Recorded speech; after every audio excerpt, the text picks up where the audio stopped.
আমি এর আগেও একটা বিষয় এখন একটা জিনিস শেয়ার করাই। এই যে আমার সামনে দেখতে পাচ্ছেন যে এটা টঙ্গী ফ্লাইওভার।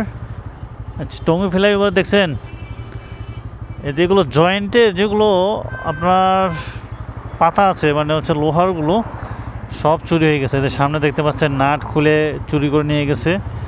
ওখানে প্রায় নাই এক কথা বললেই চলে, এক কথা নাই। দেখতে পাচ্ছেন গাড়িটা কীভাবে যাইতেছে, আমি যে একটু জুম করে আপনাদেরকে দেখাই। এই জায়গাটা দেখেন, পুরোটাই এখানে নাই এক কথায়।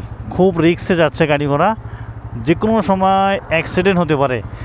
আর এইখানে দেখেন, এখানে তো যে কোনো সময় একটা গাড়ি ঘোড়া, এই দেখছেন আমার বাইকটা কীভাবে নামতেছে, আর স্ক্রুপগুলো এই যে শব্দ হচ্ছে, এগুলো আসলে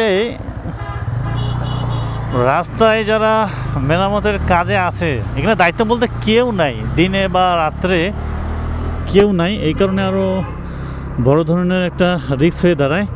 এখানে একটা গাছ দিছে, কী কারণে সেটা জানি না, আসলে ব্যাপারটা কি,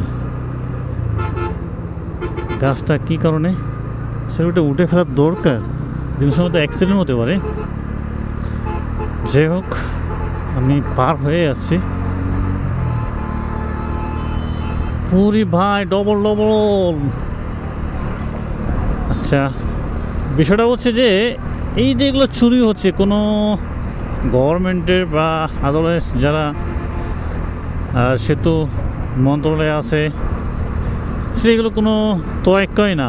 মানে হচ্ছে যে এগুলোতে দেখাশোনা করার জন্য লোক থাকতে হবে। আমাদের বাংলাদেশটা না চোর ভরা, দেখতেছেন এদিকেও নাই এক কথা, মাঝখান দিয়ে টোটালি নাই। কি পরিমাণ এগুলো টোকাই যারা আছে এই সমস্ত কাজ করে। আর এই বালিগুলো হচ্ছে এগুলো নিয়ে যায় না, এগুলো আরও রিস্ক। এই দেখছেন এগুলো মাঝখানে নাই। সো আমরা কবে যে একটা সচেতন হব এবং চোর মুক্ত বাংলাদেশ হবে, এটা হচ্ছে বড় কথা। আমি যদি আপনাদেরকে আরও সামনে দেখাই কিছু, তাও চোখে পড়বে। এদিকে না, এইদিকে আবার ঠিক আছে, ওই পাশে একবারে টোটালি নাই। কি পরিমাণ চুরি হয়ে যাচ্ছে।